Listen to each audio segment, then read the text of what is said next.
இவங்களை பத்தி இவங்க எதுக்கு பண்ணாங்க, ஏன் இந்த அளவுக்கு ஒரு பெரிய விஷயமா இது பேசப்படுது அப்படின்றது தெரிஞ்சதுக்கு முன்னாடி இவங்க அமிச்ச ஒரு த்ரெட் இமெயில வந்து நான் படிக்கிறேன். அதுல என்ன மென்ஷன் பண்ணிருக்காங்க அப்படின்னு சொல்லிட்டு அந்த இமெயில் ஐடி என்னன்றது முதல் கொண்டு சொல்றேன். divijprabhakaran0@gmail.com அப்படின்ற ஒரு மெயில் ஐடியில இருந்து இவங்க சென்ட் பண்ணிருக்க இந்த message for police is sleeping. They cannot do anything. They don't know how to investigate properly. Only if children die, police will come active. We are going to blast the bomb in your school to bring to police attention. About the rapist who raped the girl hotel in Hyderabad 2023 அப்படின்ற 2023 இன்சிடென்ட்டை வச்சு இங்க ஒரு bomb த்ரெட்டை பண்றாங்க.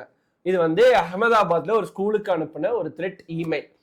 So இது மட்டும் இல்லை, இந்த மாதிரி நிறைய இமெயில்ஸ் வந்து ஆல் ஓவர் இந்தியா 2023ல இருந்து 2025 வரைக்கும் இவங்க பண்ணியிருக்காங்க. கிட்டத்தட்ட 21 இமெயில் அக்ராஸ் 9 ஸ்டேட்ஸ் பண்ணியிருக்காங்க. ஸோ அதனால தான் இவங்க அரெஸ்ட் பண்ணப்பட்டிருக்காங்க.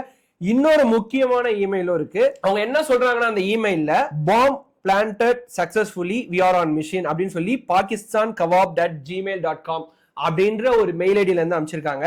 இது மட்டும் இல்லாம அஹமதாபாத் லண்டன் கிராஷ் கூட நான் தான் ஏத்துக்கிறேன், அது என்னாலதான் நடத்தப்பட்டது அப்படின்னு சொல்லி என்னென்னமோ இமெயில்ஸுங்க.